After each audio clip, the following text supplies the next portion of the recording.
वारकरी विद्यार्थ्याकडे त्यांचेच असणारे सुपुत्र, आमच्यावर नितांत प्रेम करणारे एक व्यक्तिमत्व आमचे राजूदादा दशरथ जोशी, त्याचप्रमाणे त्यांचे दुसरे सुपुत्र मनोज दशरथ जोशी, उषा कृष्णा पाटील, ज्योत्स्ना दत्ता चौधरी, रेश्मा महेंद्र चौधरी, रमेश शांताराम जोशी, त्या सर्वांच्या अनुषंगाने माझ्यासारखे एका सामान्य वारकरी विद्यार्थ्याकडे ही सेवा मला प्राप्त झालेली आहे. निसर्गाचा नियतीचा नियम आहे. जो जो जीव म्हणून जन्माला आलेला आहे त्याला प्रत्येकाला एक ना एक दिवस या ठिकाणावरून जायचंच आहे. विश्वमाऊली श्री ज्ञानोबाराय भावार्थ दीपिकानाम ज्ञानेश्वरीमध्ये त्याचं वर्णन करतायत. उपजे ते नासे नासे नेते पुनरपी दिसे घटिका यंत्र जैसे परिभ्रमेगा. ज्याचा ज्याचा जन्म आहे त्याचा त्याचा नाश ठरलेला आहे आणि ज्याचा ज्याचा नाश आहे त्याला पुन्हा पुन्हा जन्माला यायचं आहे. अगदी जन्माला आलो आणि काही दिवसानंतर आपल्याला हे मृत्यूलोक सोडून या ठिकाणावरून जायचं आहे. आणि म्हणून बाबांचं जाणं मागच्या वर्षी झालेलं आहे. बाबांच्या विषयी बोलायचं झालं तर अतिशय गोड व्यक्तिमत्व. आणि गोवे गावातून शिर्डीला जी पालखी जाते त्या पालखीला बऱ्याच वर्ष बाबांनी आचारी व्यवस्था केली, स्वयंपाक बनवण्याची व्यवस्था केलेली आहे. म्हणजे भाविक चालतायत, आपण चालतो भजन करतो आहोत, पण भजन करताना भजन करून झालं की भोजनाची व्यवस्था करण्यासाठी बाबांचा फार आग्रह. सर विठ्ठला विठ्ठला.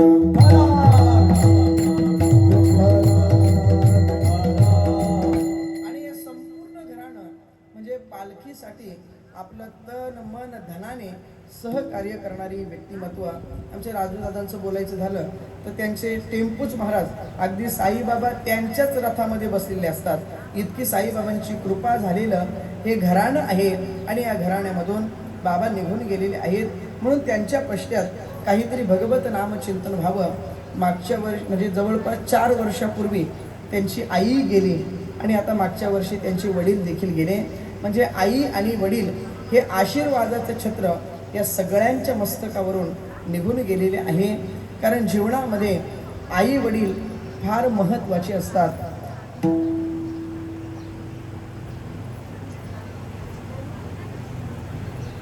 विठ्ठला विठ्ठला.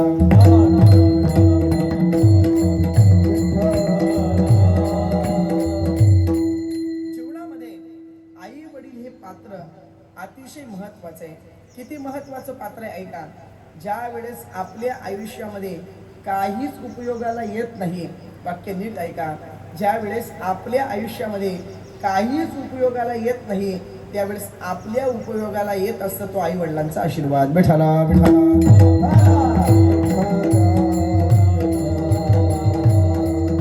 आणि म्हणून त्याच आई वडिलांची सेवा घडावी या अनुषंगाने या ठिकाणी पुण्यस्मरणाचा कार्यक्रम केलेला आहे.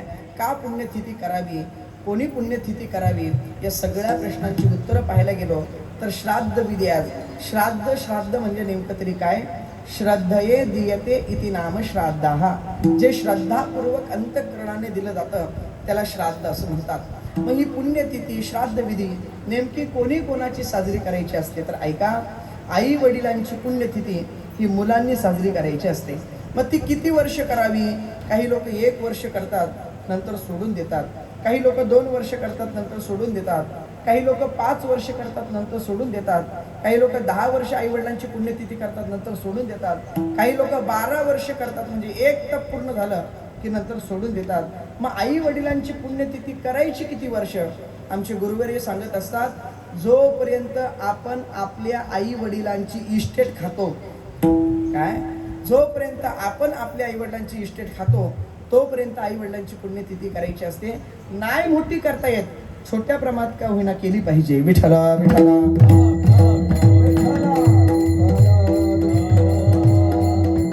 त्या पुण्यतिथीच्या दिवशी नेमकं काय केलं पाहिजे. नंबर 1, पुण्यतिथीच्या दिवशी पिंडदान केलं पाहिजे.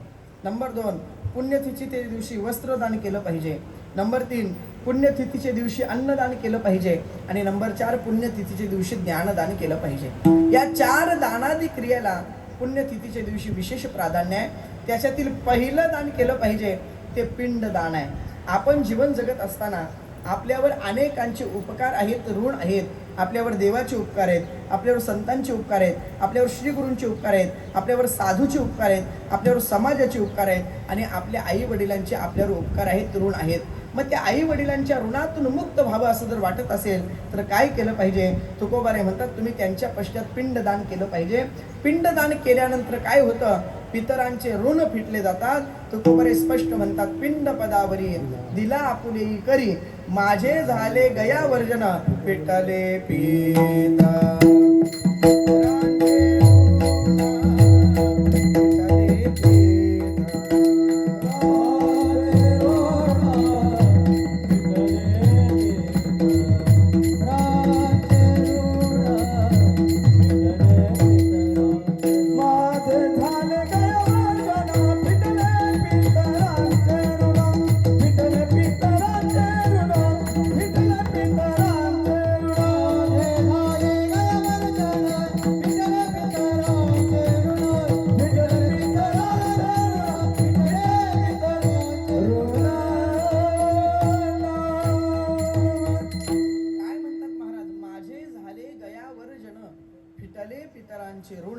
पितरांचे ऋण फिटावे असं जर वाटत असेल तर त्यांच्या पश्चात पुण्यतिथी ते दिवशी आपण पिंडदान केलं पाहिजे.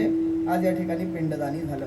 त्या पिंडदानाबरोबर आपण वस्त्रदान केलं पाहिजे, कापडदान केलं पाहिजे. का कापडदान करावं? कापडदान केल्यानंतर शुद्धी होत असते म्हणून कापडदान करायचं.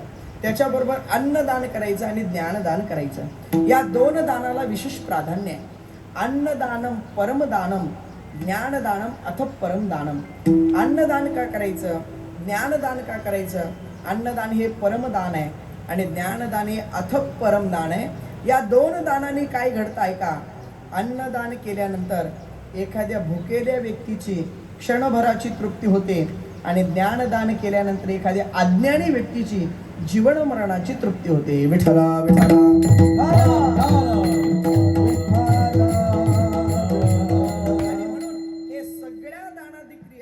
आपल्या वडिलांच्या पश्चात व्हाव्या या अनुषंगाने आमच्या राजू दादांनी असेल, त्यांच्या बंधूंनी, त्यांच्या घरच्यांनी या ठिकाणी पुण्यतिथीचा कार्यक्रम आयोजित केला. त्याच्यामध्ये पिंडदान, वस्त्रदान, अन्नदान आणि ज्ञानदान या 4 दानादी क्रिया या ठिकाणी आयोजित केल्या. का आई वडिलांची सेवा करायची? बरं, आई वडिलांची सेवा करत असताना कधी आई वडिलांची सेवा करायची? तर आई वडील जिवंत असताना देखील त्यांची सेवा केली पाहिजे आणि आई वडील मेल्यानंतर देखील त्यांची सेवा केली पाहिजे. या आई वडिलांची सेवा केल्यानंतर काय होतं? एकच वाक्य सांगतो आणि अभंगाकडे वळतो. आई वडिलांच्या सेवेने काय फलश्रुती प्राप्त होते? एक वाक्य असं आहे, देवाची सेवा केल्यानंतर तुम्हाला आई वडील मिळतीलच हे काही सांगता येत नाही. वाक्य पुन्हा ऐका, देवाची सेवा केल्यानंतर तुम्हाला आई वडील मिळतीलच हे काही सांगता येत नाही, परंतु आई वडिलांची सेवा केल्यानंतर देव मिळाल्याशिवाय राहत नाही म्हणून त्यांची सेवा करायची. विठ्ठला विठ्ठला.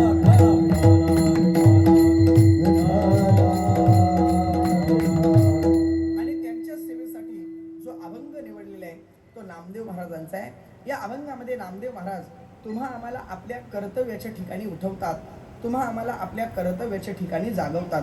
प्रामुख्याने संत मंडळी या जगामध्ये सर्वांना जागवतात असं वासुदेवामध्ये एक प्रमाण आलेलं आहे. आईसे जागविले अवघे जन, होते संचित तिही केले दान, तुका म्हणे दुबळी कोण कोण गेले वासुदेवासी विसरुनिया. वासुदेवासी विसरुनिया गेले, आईसी ती दुबळी कोण कोण, आईसे जागविले अवघे जन. अशा अवघ्या जणांना संत मंडळींनी जागवलं. मग महाराज सगळ्यांना जर संत मंडळींनी जागवलं तर सांगा म्हटले आता तेवढेच्या तेवढे तर सगळे 12 वाजेपर्यंत सांगून होत नाही. मग आज काकडा प्रकरणातील अभंग आहे. मग या काकड्यामध्ये नेमक्या संत मंडळींनी कोणाकोणाला जागवलं त्याचा थोडासा विचार करू. नंबर 1, संतांनी काकड्यामध्ये पांडुरंगाला जागवलं. नंबर 2, संतांनी काकड्यामध्ये साधक नाम जिज्ञासूंना जागवलं. आणि नंबर 3, संतांनी काकड्यामध्ये तुम्हा आम्हाला जागवलं. नंबर 1, संतांनी काकड्यामध्ये पांडुरंगाला जागवलं. उठा पांडुरंगा आता दर्शन द्या सकाळा, झाला अरुणोदय सरळे निद्रेची वेळा. किंवा उठा पांडुरंगा प्रभात समयो पातला, वैष्णवांचा मेळा गरुडा पारी दाटला. देवा पांडुरंगा उठा, आम्ही तुमच्या दर्शनाला आलेलो आहोत. पण देवाला इतकी निद्रा लागलेली आहे, देव उठायला तयार नाहीत. संत मंडळी विनवणी करतात, देवा उठा, आम्हाला तुम्ही दर्शन द्या. पण देव उठत नाहीत. मग संतांनी सांगावं, देवा आमच्यासाठी उठत नाहीत ना, नका ना उठो. पण बघा ना जरा भाविकांची तिथपासून इथपर्यंत हात जोडून रांग लागलेली, वाळवंटापासून महाद्वारापर्यंत सुरवरांची मादी उभी जोडून हात, वाळवंटापासून महाद्वारापर्यंत हात जोडून रांग लागलेले. देवा त्या भाविकांसाठी तरी उठा ना. तरीही देव उठायला तयार नाहीत. मग संत मंडळींनी विचार केला, आपल्यासाठी देव उठत नाहीत, भाविकांसाठी उठायला सांगतो तरी उठत नाही, मग आता करायचं काय. संत मंडळी थेट आईसाहेबांच्या जवळ गेले आणि आईसाहेबांना सांगितलं, आईसाहेब देव आमच्यानी उठत नाही, तुम्ही तरी उठवा ना. राई रखुमाबाई तुम्हा येऊ द्या दया, शेज हलवून जागे करा देवराया. संत मंडळींनी काकड्यामध्ये पांडुरंगाला जागवलं. नंबर 2, संतांनी काकड्यामध्ये साधक नाम जिज्ञासूंना जागवलं. उठा उठा उठा उठा उठा उठा उठा उठा साधू संत, उठा उठा उठा उठा उठा उठा उठा उठा साधू संत, उठा उठा उठा उठा उठा उठा साधू संत, उठा उठा उठा उठा उठा उठा साधू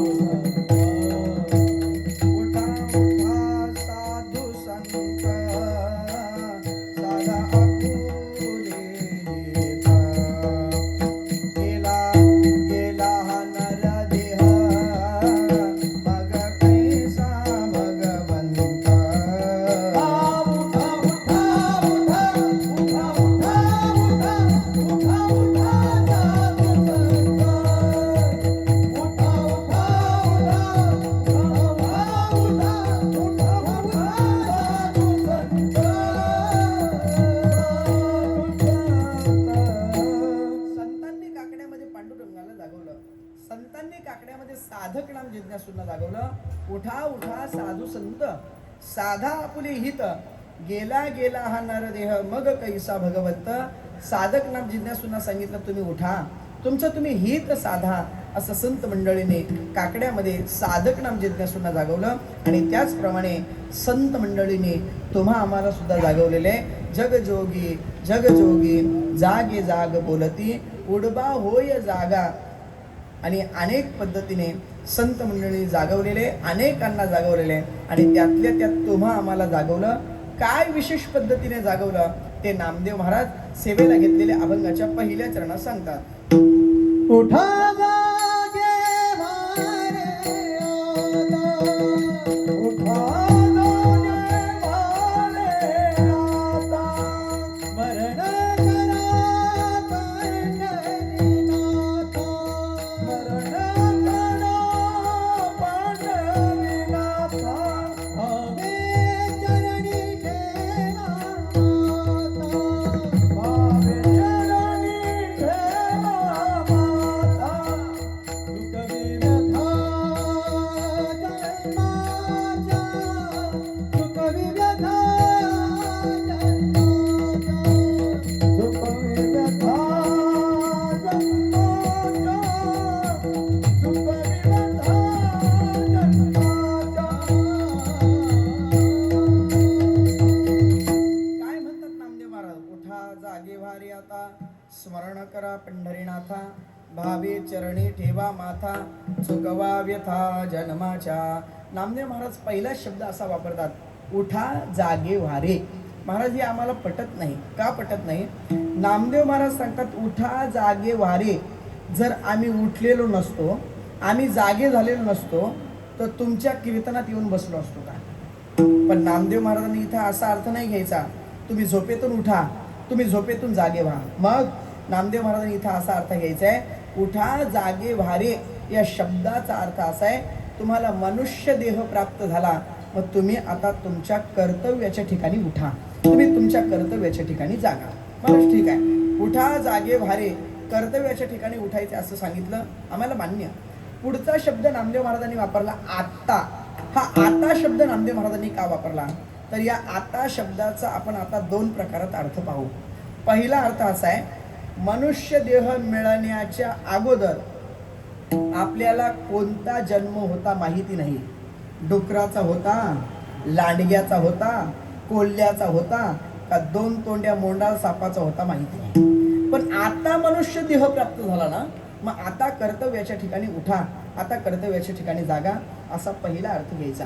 आणि दुसरा अर्थ आता शब्दाचा असा घ्यायचा, मनुष्य देह मिळालेला आहे, पण तरी सुद्धा काही लोक म्हणतात, महाराज आता आम्ही लगेच परमार्थ करणार नाही, आता वारीला जाणार नाही, आता सप्त्याला जाणार नाही, आता कीर्तनाला जाणार नाही, आता देवधर्म करणार नाही, आता गळ्यामध्ये पवित्र तुळशीची माळ धारण करणार नाही, मग थोडे दिवस जरा खाऊन पिऊन मजा करू आणि मग परमार्थ करू.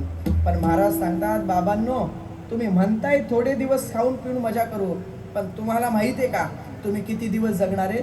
अहो क्षण भंगूर नाही भरवसा, वारे सावध तोडा माया आशा. महाराज तर पुढे जाऊन असा शब्द वापरतात, घास गिळीता सत्ता नाही, घास गिळण्या इतकी आपली स्वतःची सत्ता नाही.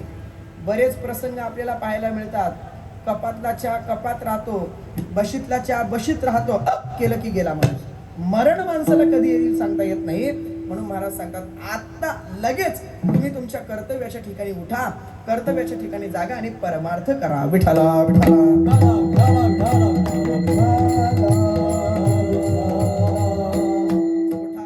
जागे भारी आता. बरं ठीक आहे, आम्ही आमच्या कर्तव्याच्या ठिकाणी उठू, जागे होऊ, आता लगेच परमार्थ करू. पण परमार्थ करायचंय, पण नेमका परमार्थ काय करायचा? महाराज सांगतात, भावे चरणी ठेवा माथा, आणि पुढे जाऊन सांगतात, स्मरण करा पंढरीनाथा. त्या पंढरीनाथाचं स्मरण करायचंय आणि त्या पंढरीनाथाच्या चरणावर माथा ठेवायचा आहे.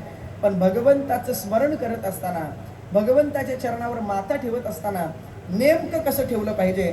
तुकोबार एक विशेषण नामदेव महाराज एक विशेषण वापरतात, भावे, भावनेने त्या पंढरीनाथाचं स्मरण करायचंय, भावनेने त्या पंढरीनाथाच्या चरणावर माथा ठेवायचे. काय परमार्थ कितीही करा, पण केलेल्या परमार्थामध्ये जर तुमच्या भाव नसेल तर केलेला परमार्थ शून्य आहे. महाराज नुसता देवधर्म करून देवदर्शनाला जाऊन काही उपयोग नाही. अंतःकरणामध्ये त्या भगवंताविषयी, पांडुरंगाच्या विषयी, देवाच्या विषयी भाव असला पाहिजे, श्रद्धा असली पाहिजे, आपुलकी असली पाहिजे, प्रेम असलं पाहिजे, भक्ती असली पाहिजे. आणि या जर गोष्टी असल्या तरच आपल्याला देव प्राप्त होईल, अन्यथा आपण देवाच्या सुखाला कदापि प्राप्त होणार नाही. म्हणून महाराज सांगतात, भावे चरणी ठेवा माथा आणि चुकवा व्यथा जन्माच्या. पण दुर्दैवाने असं झालेलं आहे, आता अंतःकरणामध्ये असणारा भाव, तो भावच लोकांच्या शिल्लक राहिला नाही. महाराज सगळा भाव महाराज इकडं तिकडं अस्ताव्यस्त झाला. भावनेच्या बाबतीत लोक आता एकनिष्ठ नाहीत. मी तुम्हाला सोप्या पद्धतीने समजावून सांगेन. मला सांगा, 10 वर्षापूर्वीचा काळ आठवा, 10 वर्षापूर्वीचा आपल्या अंतःकरणातील भाव आणि आताच्या विषयी, परमार्थाविषयी असणारा भाव फार बदल झालेला आहे. महिला मंडळ, 10 वर्षापूर्वीचा काळ जरा आठवा. आपल्या घरातील एखादा माणूस तीर्थयात्रेला गेला, देवदर्शनाला गेला, तर जो माणूस तीर्थयात्रेला गेलेला आहे त्याच्या व्हॉट्सअपच्या स्टेटसवरून किंवा लोकांना फोन करून आजूबाजूच्या सांगून कळत नव्हतं की या घरातील माणूस देवदर्शनाला गेलेला आहे, तीर्थयात्रेला गेलेला आहे. मग फक्त त्याच्या अंगणातून जरी आपण गेलो तरी लोकांना समजायचं या घरातील माणूस देवदर्शनाला गेलेले, तीर्थयात्रेला गेलेले. त्याचं कारण काय हो महिला मंडळ?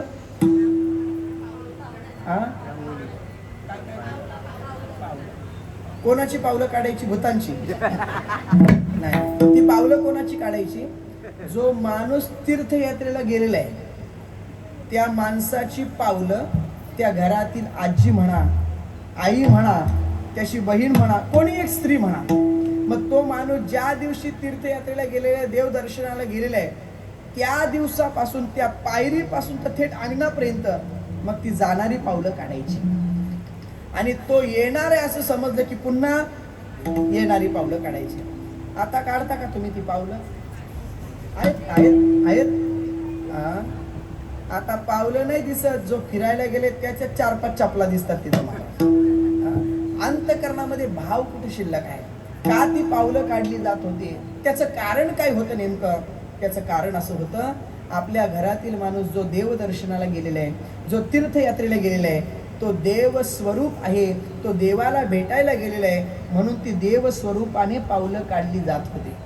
आता ती पावलं राहिली नाही. का? आता तीर्थयात्रा यो शब्दच संपला. आता तीर्थयात्रा हा शब्द फिरणे या शब्दाने घेतला आणि लोक आता म्हणतात आम्ही फिरायला चाललो, म्हणून ती पावलं राहिली नाही. जरा पुढचं बोलू का अजून? एखादा माणूस जर तीर्थयात्रेला गेला घरातील, तो जर 10 दिवस गेला असेल, तर मला असं वाटतं तेवढे 10 दिवस नाक्यावरून घरात काळी पिशवी येत नव्हती. तुमचं म्हणणं काय? येत होती काळी पिशवी? जरा अजून पुढचं बोलू का? थोडा माझा आगावपणा करू का? तसा मी थोडा आगावच आहे. पूर्वी एखादा माणूस तीर्थयात्रेला गेला तर नाक्यावरून काळी पिशवी येतच नव्हती. पण आता जर माणूस जर निघाला फिरायला जायला आणि त्याला जर संध्याकाळी जायचं असेल, तो अगोदर दुपारी खाऊन घेतो. बरं, एवढं समाधान होतं त्याचं? नाही नाही नाही नाही नाही, डबा बांधून घेऊनही जातो. विठ्ठला विठ्ठला.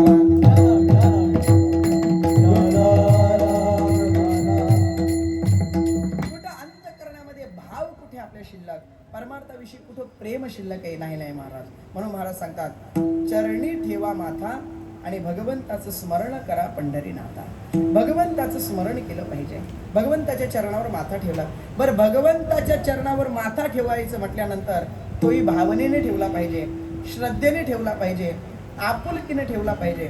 पण दुर्दैव आहे, लोक देवाच्या दर्शनाला जातात आणि बाहेर आले की सांगतात, हां आम्हाला असं देवाचं दर्शन झालं, आम्हाला तसं देवाचं दर्शन झालं. अरे देवाला पाहायला गेलेले तू, जरा नीट विचार करा.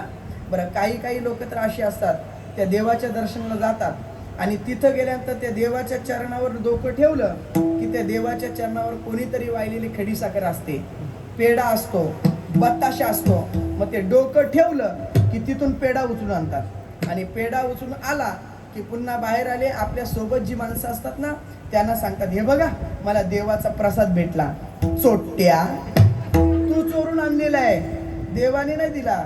आणि देवाच्या दर्शनाला गेल्यानंतर देवाच्या इथून पेढा नसतो उचलायचा, आपण तिथं काहीतरी ठेवायचं असतं. विठ्ठला विठ्ठला. म्हणून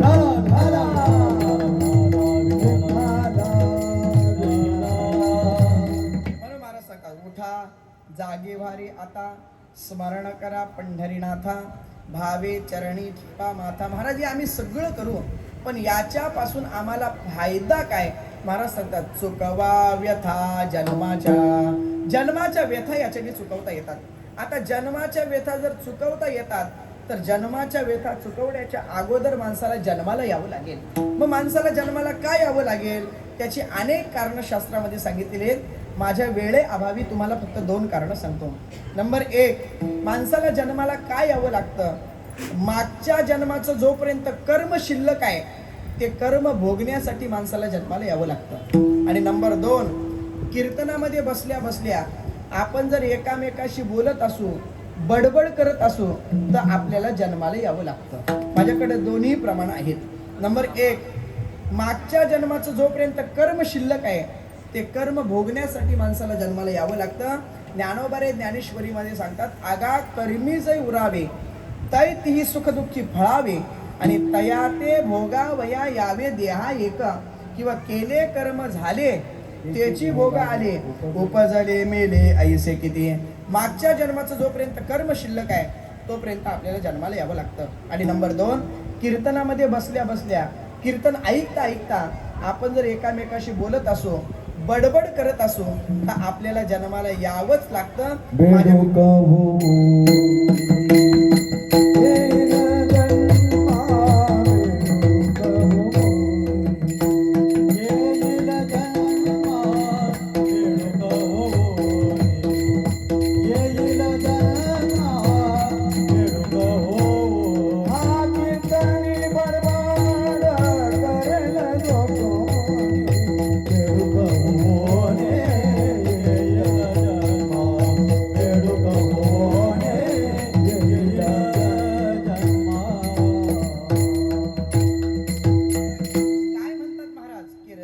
बडबड करीला जो कोणी बेडूक होऊन येईल जन्मा. जो कीर्तनामध्ये बसल्या बसल्या बडबड करतो, एकामेकाशी बोलतो, त्याला पुढचा जन्म बेडकाचा भेटणार. मी माझ्या पदरचं सांगत नाही, तुकोबांच्या गाथेमध्ये प्रमाणे, कीर्तनी बडबड करील जो कोणी बेडूक होऊन येईल जन्मा.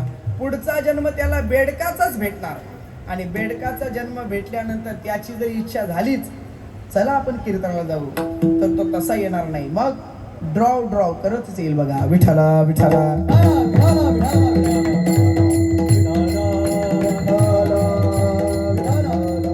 माणसाला जन्माला काय यावं लागतं त्याची दोन कारणं सांगितली. मागच्या जन्माचं जोपर्यंत कर्म शिल्लक आहे तोपर्यंत माणसाला जन्माला यावं लागतं आणि जोपर्यंत कीर्तनामध्ये बसल्या बसल्या बडबड करतो तोपर्यंत आपल्याला जन्माला यावं लागेल. मग महाराज जन्माला यायचंय म्हटल्यानंतर आम्ही जन्माला आलो पण आता आम्हाला जन्म मरण चुकवायचं आहे. मग जन्म मरण चुकवण्यासाठी आम्हाला कशाद्वारे जन्म मरण चुकवता येईल. महाराज सांगतात त्याची अनेक कारणं आहेत पण तुम्हाला दोनच कारणं सांगतो. नंबर 1 माणसाला जन्म मरण चुकवता येतं. भगवंताला अनन्य भावाने शरण गेलो की जन्म मरण चुकवता येतं. आणि नंबर 2 भगवंताचं अपरोक्षत्वाने दर्शन झालं की जन्म मरण चुकवता येतं.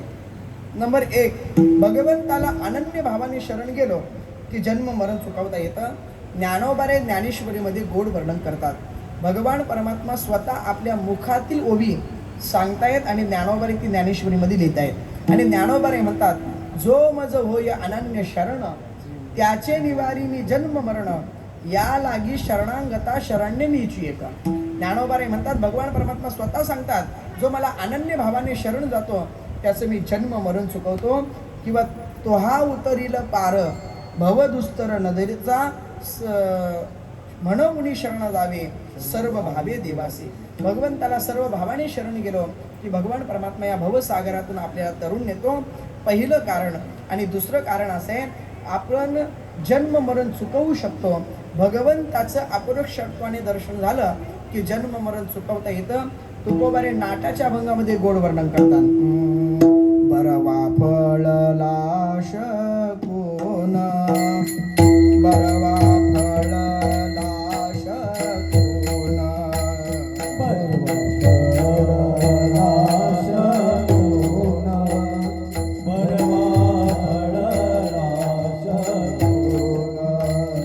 अवघा निवारीला सेना अवघा निवारीला सेना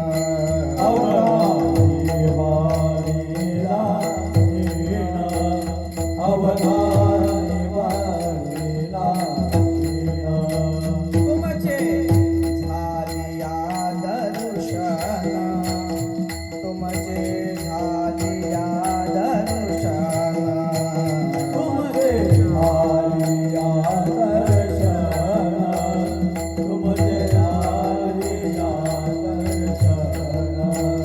जन्म मरण नाही आता जन्म मरण नाही आता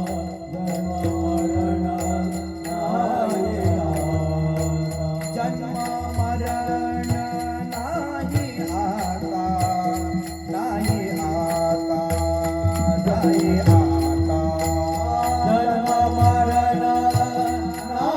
आता नाही आता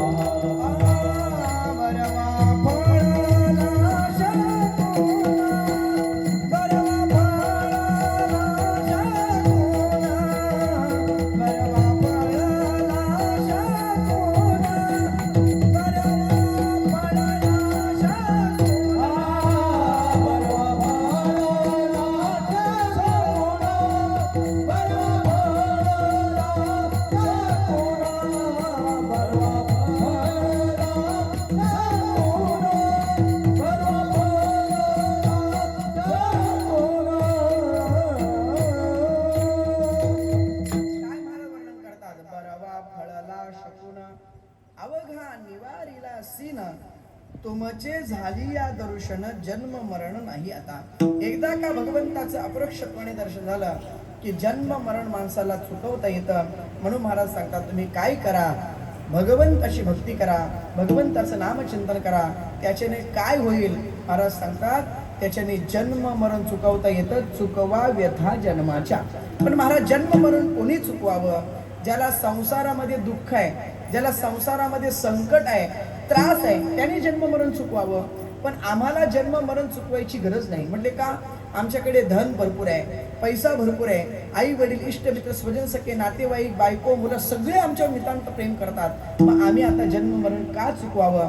महाराज सांगतात, तुम्ही ज्याला माझं माझं म्हणता, आपलं म्हणता, ते सगळं खोटं आहे, लटकं आहे, मिथ्या आहे, अभंगाच्या दुसऱ्या चरणात. धन